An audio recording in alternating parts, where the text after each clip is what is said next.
Нарны баяр Наурыз. Нүүдэлчин удмын олон угсаатны дундаас өөрийн гэсэн өв соёл, ёс уламжлалаараа ялгардаг казах түмэн. Эртнээс нааш наран саран хоног хагасалж өдөр шөнө тэнцдэг хаврын онцгой нэгэн өдрийг Нарны баяр Наурыз хэмээн тэмдэглэж ирсэн. Баян-Улгийн аймгийн Тулбсуман гээд тэнд төрж өссөн аав ээж минь малчин хүн байсан. Тэгээ би 4 дугаар анги төгсөөд тэгээд аав минь тусал хүн байхгүйгээд гаргаж аваад тэр үед нэгдэл байсан. Нэгдлийн мал малж байсан. Тэгээд аав ээжтэйгээ тоглоод маллаа тэгэл байж байсан. Манай аав ээж анх юунаас үлгээгээс 47 6 онд ирсэн байдаг надад. Тэгээ миний ах энд төрсөн, би надад төрсөн 50 онд. Тэгээ ер нь уурхад нэг ажилчнаар манай эцэг их маань тэгээд энд ирээд тэгээ ер нь ах маань, аав маань бүгд л уурхад ажиллалаа. Тэгээ би нэг нададын хүн юм чинь нададаа миний үр хөвгдөд бүгд надад төрсөн. Би өөрөө бас энэ хөдөөний ирсэн хүн нэг анх хэрэгт чинь би ерөөсөө хөдөөнөөсөө малчин хүний хүүхэд байсан. Монгол гэлж мэдхгүй тийм байсан. Сарын дотор монгол хэл сураад тэр ажиллаж байсан нөхдүүдтэйгээ бас сайн ажиллаад тэднэрийн ажлын арга барил туршилгаасаа суралцаад тэгээд нэг сайн ажилдаг улсуудыг Оросын холбооны улсууд нэг курс явуулдаг байсан мэрэгжил эзэмшүүлээ. Тэнд очиод 45 хоногийн курс суугаад тэгээд газрын хүний нөгөө нүүр сохтол комбайн машинист тэгээд тэрийг эзэмчээд тэр бараг 20 жил явсан газрын хүнд тэр. Нададын 2 дугаар 10 жил би 19 настай багшийн сургууль төгсөж ирээд өөрийнхөө сургууль багийн багшаар ажилласан. Дараа нь 85 онд багшийн дээд сургуулийн сурганы анги төгсөөд Монгол хэл уран зохиолын багш, багийн эрхлэгчээр яг өөрийнхөө сургууль дээр насаараа ажиллаад тэр сургууль дээр байсаар байгаад нададын Ахмад багшийн холбоо гэж байгуулагдаад тэрний өөрийнхөө сургуулийн зөвлөх багшаар ажиллаад одоо ер нь 2 жил болоогүй. Жил гаруул суулаа. Нийслэлийн налах дүүрэгт 1931 онд анх казах иргэд хөдөлмөрийн гэрээгээр ирж оршин сууж эхэлсэн гэдэг. Тэдний ихэнх нь налахын уурхайгаас ажил амьдралын гарагаан эхэлсэн ч өдгөө боловсрол, эрүүл мэнд, урлаг, спорт гээд бүхий л салбарт хөдөлмөрлөж эх орныхон хөгжилд хувь нэмрээ оруулан ажил төрсөөр байна. За миний хувьд бол ер нь налахыгаа төрсөн нутаг гэж боддог. Яг л би өлгөөд ер нь манад хамаатнууд биелдэ зөвөр очдог, ирдэг. Манай хамаатнууд бас хадмууд байдгийг. Очдог, ирдэг. Тэгээс нэг нутагшихгүй. Ерөөсөө юм дэ. Би нэг бас энд дайнуудад тийч гавьяа таасан чинь ерөнхийд надад тэгсэн байхгүй юу. Яагаад налахтай өлгөөд яагаад ажилддаг юм бэ Монгол хэлний багшаар гэж. Гэхдээ би миний төрсөн нутгийн болохоор гэсэн төрсөн нутаг чинь тэгээ налах болохоор тэндээ байдаг юм уу гэж. Тэгэхээр ч одоо би налахтай илүү хайртай төрсөн болохоор өссөн болохоор. Би анх ирж явах чинь энэ налах гэдэг шиг ёстой сайхан налайсан өвсөн сайхан ингэж найхсан тийм сайхан тал газар байсан. Тэгээд бид тэр энэ 4 дугаар хороо гэдэг энд нэг сөхөө айлтай байсан. Энэ налахын үйлчилгээний төв бүх юм урталд урагшаа байсан л да.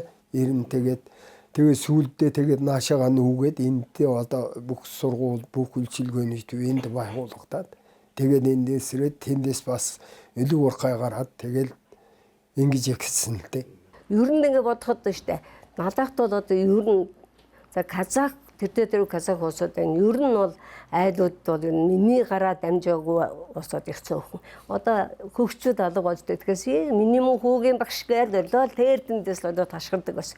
Одоо ингээд хараад ахтал жоохон хүүхдүүд та манай өвөөгийн багш байсан байж штэ гэж яриад байгаа юм чинь. Тэгээд яасан гэс манай өвөө ээж манай эмээгийн багш юм байж штэ та. Тэгэхээр аюу бахархмаар ер нь багш хүн бол их гоё. Аюу гоё санагддаг. Тэд нарын эмээ өвөөгийнхэн багш нар болохоор тэр чинь бас нийлээд тэг би өөрийгөө хөшөлсөн гэж бодохгүй тэргээд байгаа. Ялангуяа шавнараа харахаараа бол ер нь тэгээд залуу юм шиг давхиж шүү дээ. Социализм үед бол бид нэр дандаа 5 жилаар социалист дурлалдаанд өрөг амлалт авдаг. Ирээсээ энэ төлөвлөгөөгөө одоо тэдэн хуваар 100% биелүүлэн тэр төлөвлөгөө таслахгүй гэдэг ингээд бид тэр жишээлбэл одоо 5 жил чинь 10 жилийн ажил хийгээд 10 жил чинь 20 жилийн ажил хийгээд амжилт аваад ингээд норм төлөвлөгөөгөө 150-аас 170-200% хүртэл биелүүлж явсаа. Тийм учраас одоо хөдөлмөрийн социализм хийдэг бол өнөлдөг байсан. Тэгээд тийм учраас одоо Монгол улсын хөдөлмөрийн баатар сол гэсэн юм хүртсэн. Налайхын урхаагаас 9 хөдөлмөрийн баатар хүн төрсөн.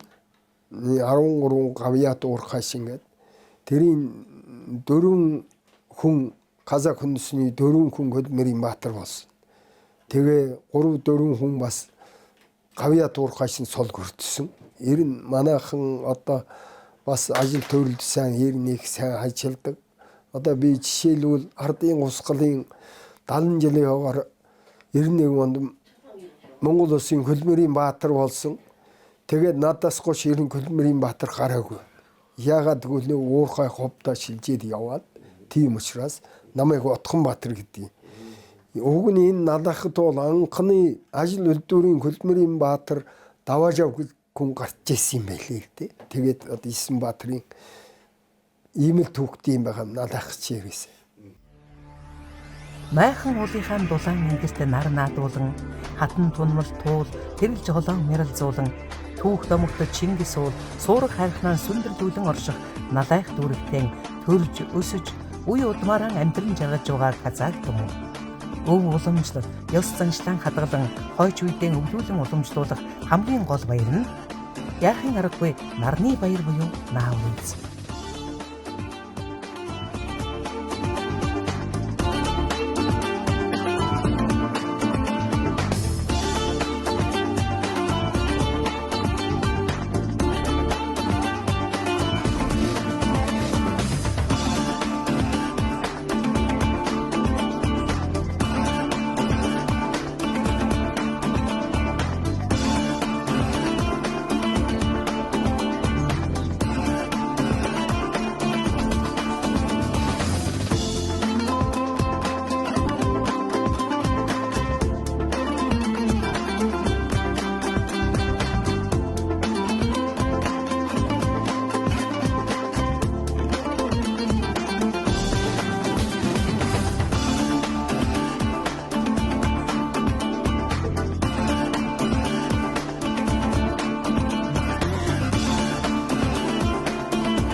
Асылдардың жыры болған қыздар-ай, сыңғырлаған сырғаларың сұлу нәзіктің жадай, қос бұрымың самал желге тербелген ақ қайыңдай.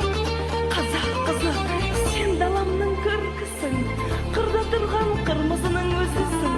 Қазақ қызы, бишілердің бегісің, пәруананың жолын қуған перісің.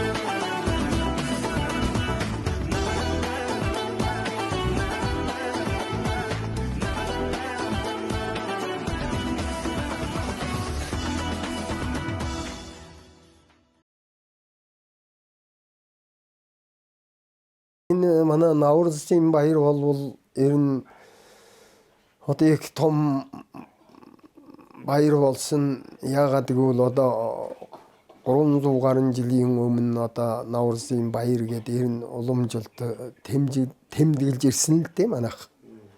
Тэгээд бас хүүхэд багт тэмдэглэдэг байсан энэ Наврузын баяр гэдэг. Тэгтээ бас социализм ид бол нэг их өргөн тэмдэглэх тийм бол энэ их байхгүй байсан. Одоо харин энэ 91 оноос хойш 91 ардчил гарч ирээд ирээсээ өргөн тэмдэглэдэг болсон энэ чөлөөтэй. Яагаад гэвэл Наврузын баяр гэдэг шиг одоо өдөр үшийн тэнцдэг бүх амьд амьтнууд хичээнээсээ хөдөлдөг. Тийм учраас Наврузын баярыг хаврын баяр гэдэг одоо ингэж тэмдэглэж тэгээд явуулдаг. За ер нь энэ Наврузын баяр гэдэг бол ерөөсөө зөвхөн нэг баяр, ердийн нэг баяр гэж би боддоггүй. Ер нь энэ байгаль дэлхий сэргсэн бүх одоо ан амтэн хөдөл сэргсэн ийм сайхан шинэ он, шинэ жил гарч байгаа ийм баяр юм да гэж би хувьдаа ер нь бодож явдаг. Ер нь ч тийм баяр. Шинэ он ихэж байна. Шинэ одоо жил манд болж байна. Тэгээд энэ хавар гэдэг чи одоо Навруз гэдэг чи одоо хаврын баяр гэсэн үг. Хаврын баяраараа бид нар одоо тэгээд айл болох элбэг байх. Наврузын баяр бол сайхан бол яг хөө манай үндэсний уламжилтаа баяр. Ялангуяа хамгийн сайхан нь одоо бас ах дүүгээр ахмадуудаа бас күнд үтгэж энд ирж бас мэндшилгээ дэвчүүлж бас энэ цагаан сар шиг одоо нэг ёсонд бол суулгаж ингэж явдаг. Тийм учраас энэ онцлогтой бас энэ сайн гэж ойлгодог юм. Тэгжил боддог хэрэгсэн. Аль болгол сайхан өрөөлтөй сайхан магтаалтай үгээ хэлэх.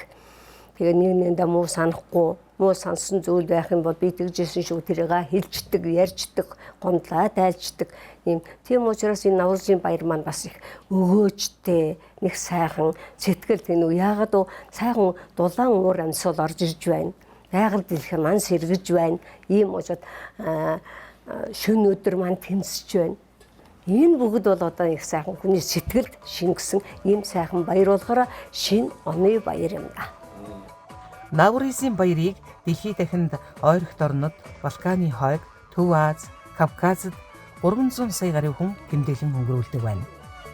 2010 онд ЮНЕСКО Наврузын баярыг дэлхийн халдашгүй соёлын өвд бүртгэн авчээ. Навруз бол шашны баяр бус. Байгаль ихтэйгэн хүн холбоотой хүн заны хаврын баяр билээ. Гэт энэ Наврузын баяраар бас манай үндэсний уламжил одоо бүх тоглоом яманы ярс булаасалдаг дуу халсаа дуулах одоо шагаа тоглох үндэсний одоо дууны тэмцэнгээс эхлээд ингээд эрен онцгой таах ийм тэмцээнүүдийг явуулж бас өргөн хөрөөгөр тэмдэглээд эрен сайхан тэмдэглээд одоо явж байна. Ишгэлүүлэн дуулах ёстой. Заавал дуулахур байна. Дуулна. Энэ дуулахтаа дандаа нөгөө ардын дуу. Тэгээ харилцаа дуу. Нөгөө ардын аман зохиолуудыг их оруулдаг манайх. Ер нь бол тийм шүү дээ өвдөөдсөн юм уу. Тэгээ харилцаа дундаа хоорондоо дандаа тийм өвдөөдсөн дээр үн хоорондоо харилцаж дуулна. Нэгнтэйгээ одоо юу яаж мэдлэлцэлж бас тэгж дуулна. Ардын аман зохиолыг л голцоо ер нь энэ яг Наврузын өдөр бол би бол тэгжил бодъё ардын аман зохиолыг л маш их хөгжүүлж өгдөг. Тэгэхээр нэг хүүхдүүд бас ойлгоод байгаа байхгүй юу? Энэ ямар очтой юу ярьчих вэ гэх тийм ээ. Тийм юмнуудаа их хвчлэн оруулдаг. Зөөлжсөн үг хэл зүгнүүдийг бол нэлээд оруулж өгдөг.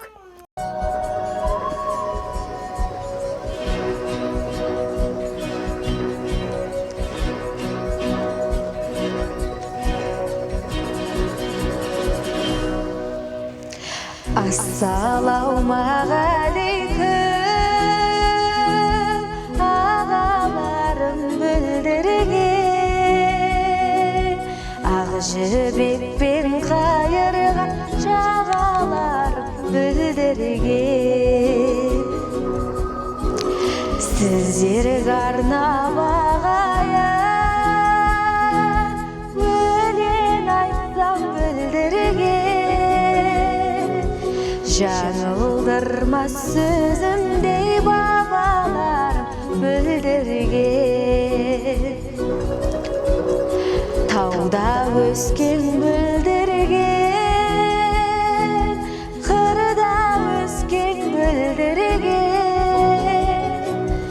Ағаларым болмасай қадірімді кім білген? Аларым болмасай қадірімді кім білген?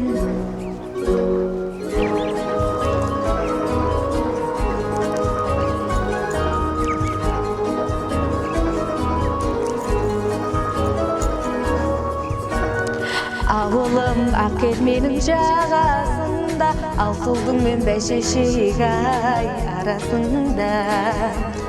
Шапқан мені жамандап ке жайдақпен, қалқамау өрің жетпей ай қаласында.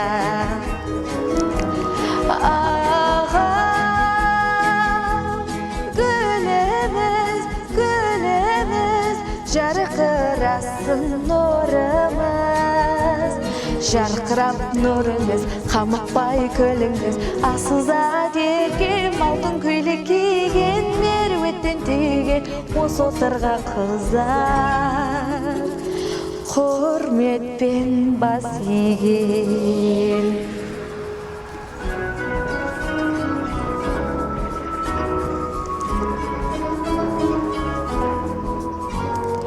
Барадай ауылың көшіп, қызыл жарғай, таң атар шолпан туып, сызылғандай көзіңнің мөлдірін ай. Осы әнге таму жатып, сала берем, көңілім сені ойлап, бұзылғандай көзіңнің мөлдірін ай. Құлаңдай жүрек майда жалай, бар мекен бізде ынтызар ай. Ішіңде топ қарағай, уәделескен көзіңнің мөлдірін ай, көзіңнің мөлдірін ай.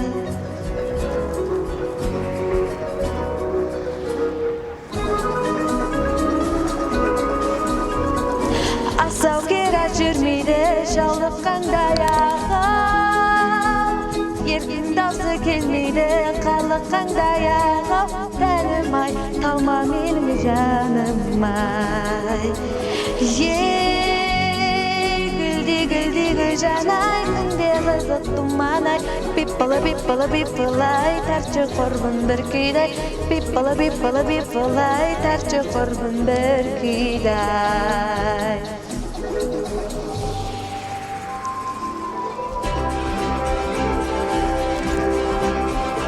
Ағау әлім, әсен әлім сырын айдай, әлім сүйіп тыңдайдай. Тамы жатып ән салмай, күнде думан болмайдай. Әсен әлім сырын айдай, әлім сүйіп тыңдайдай. Тамы жатып ән салмай, күнде думан, күнде думан, күнде думан болмайдай.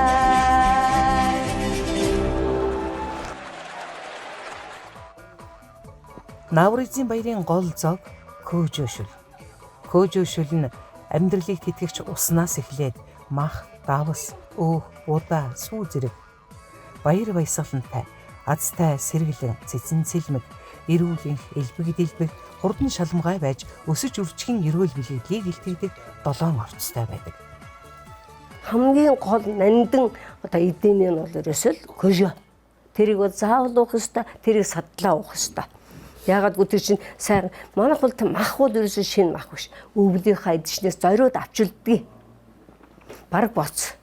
Тэгээд тэрийг чанаад тэр чинь тэгэхээр гой шил гарна. Тий.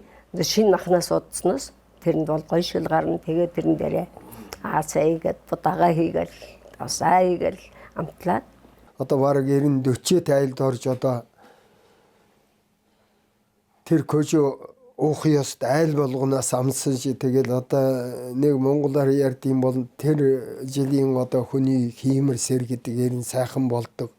Тийм учраас бас бүх айлуудаас бас көөжөөгөө амталж ингэж ууж явах хэрн энэ бүхэн ерэн бас онцлоготой ер нэг сайн тал бий. Найрсаг зочломтгой казах айл бүр Дастархааныг аль болох элбэг дэлбэг байлгахыг хичээдэгч эртнээс уламжлан ирсэн заавал байлгах эдээ ундаа гэж бий. Новорзын баяр эхлэхээс өмнө бол настаачууд нь яг дастархан дээрээ засахад суух ёстой манайх. Тэгээд ерөөлөө хэлнэ. Хүүхдүүдтэй одоо ерөөлөө хийгээд одоо сайн сайхан бүхнийг өнгөрсөн жил болсон одоо босон зүйлүүдээ сайн сайхан бүгдийг яриад мэдээж хэрэг ах мэднэм чинь тэгээд энэ зүйлээсээ бүгдийг идэж уугаад дастархан гэдэг чинь одоо энэ элбэг дэлбэг байлгахын тулд энийг ингээд цасад тавина. Энээс илүү гаргаж болохгүй энэ дотроо л байна бүх юм. Тэгээд энэ шин дастархан гэдэг.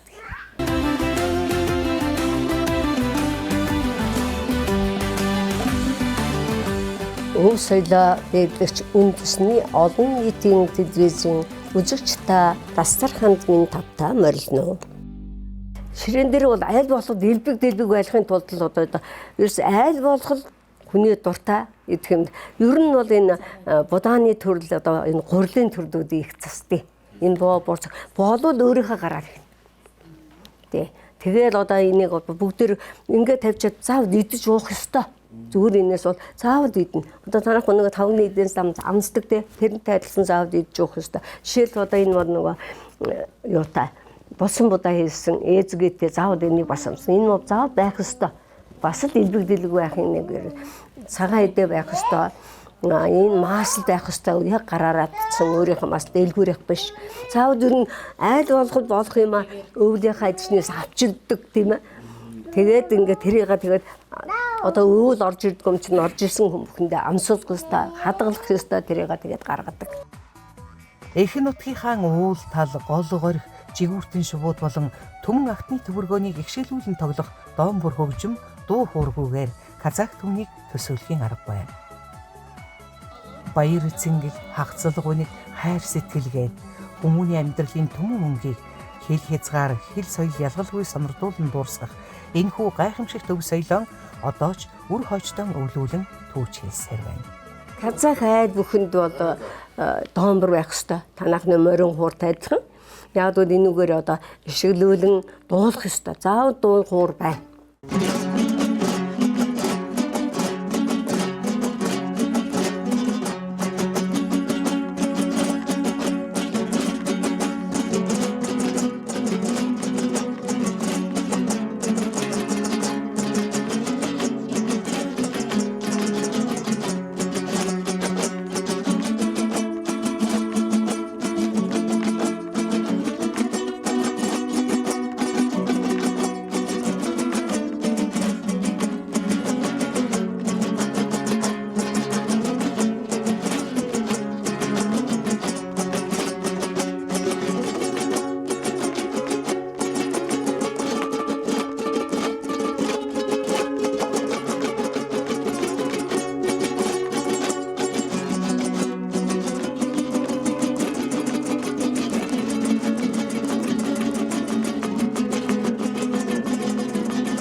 одоо энэ эдээ будаа байна те. Энээс бол одоо хүүхдүүдтэй бол авч өгнө. Манайх бол одоо энээс авахгүй хүрхгүй гэж байхгүй. Заавал ингээд дуртай юм ин авч өгнө. Хүүхдүүдээ явтаа чихэр бовноосоо үүгэн авах юм хүүхдүүд өөрөөсөө дуртай аавна эдэн. Одоо тийм заншилтай. Хүүхдүүдтэй ер нь бол яг бас бидний хувьд за би өөрийнхөө хувьд ярий. Одоо бас монголчуудынхаа дотор байна. Хүүхдүүд намайг хардаг. Баяр болгонд би эднэртээ бэлгэн өгдөг. Наурзын баяраар бол чихэр боо бол эднэртээ элбэг өгдөг. Тэргээ яг харна. Хүүхдийн баяраар өгнө, шинэ жилээр өгнө. Тэгээ баяр хүүхдүүдтэй өгнө. Хүнд одоо нэг их тийм юу өгдөггүй. Бид нар бас яриад байгаа яагаад нэг хүний гард цайлж гарч болдгүй юм болов гэж явтаа тэгээд ёс нь тийм болохоор тэгэл шагаа магаа бол бас хүүхдүүдээр хамтраа тоглоно. Хооронд нь дуулуулна, хүүхдүүдээ уралдуулна, өөртөө ч гэсэн дуулна, ярина, дуудана, хөгжимдөн. Айд ороо зүгээр гарахгүй. Заавал нэг дуу аялж ингэж явдаг. Казах түмний нүүдэлчин соёлын онцлогийг илтгэх Көкбар хэмээх наадгай нь эртний нүүдэлчин удмын залуусын эр биер авхаалцсан ба моринд хэр ирмгийгээс гадна аргамаг бүлгийн шансыг сордог соёлын үнэ төв билээ. Көкбөр гэдэг чинь одоо Яманы ярс булаасалдаг эрен залуучд бол эрен шадлаа үздэг эрен хэн сайн мөр ундаг хэн сайхан одоо шадлалтай харны бэртэ тэр көкбөрийг булаадаг. Тийм учраас одоо талсад тоглоод тэгээд аль төрүүлээд булааж авсан тэгээд дахиад нэг айлын тоннаар аваашаад хийгээд тэгээд тэр айл чинь өшөн орой өшөн жингээ найр хийгээд тэгээд тийм уртхта тийм тоглолдог байсан. Энэ залуучдын авхаасан ба сайхан биений одоо хэн шадлалтай хэн сайн мөртэй хэн ундаг гэдэг ийм уртхтай юм байгаамаа. Энэ бол нэрнийх гоё. Мөрөн жилд одоо 26 онд одоо манай Наурзын баяр болох гэж байна. Энэ утгагүй 3 сарын 22-нд болно. Тэгээд манай Казахын арт түмэн одоо бүгдээрээ Наурзын баярыг сайхан байлж, сайхан тэмдэглэж энэ 26 онд олзо омог ихтэй ажил хөдөлмөр сайн эрүүлэнх сайн сайхан одоо бүх юм нь бүтэмжтэй бүх хүмүүстэй эрүүлэнх аж жаргалтай сайн сайхан байж Наурзын баярыг сайхан тэмдэглэж өнгөрүүлээрээ та бүхэндээ эрүүлэнх сайн сайхан бүхний гүсэн өрөө улс сон болсон ах мол болсон деген бата бэрий.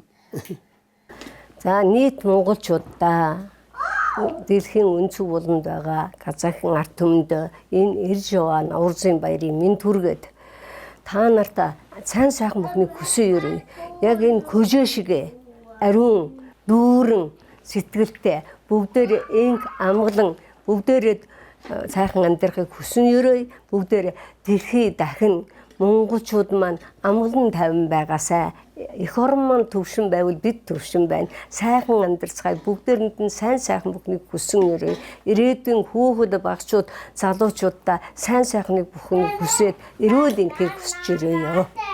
Үлгэр эхлэх цагаас дуулж ирсэн домбортой өндөр алтайн оргилд дүүлж өдөлсөн бүргэдтэй өн эртний түүхт нүүдэлчин удмын улбаа Казах түмний өвгдөөс өвлөж ирсэн өнөр баян соёл үеийн үед өвлөгдөн мөнхөрх нь дамжиггүй.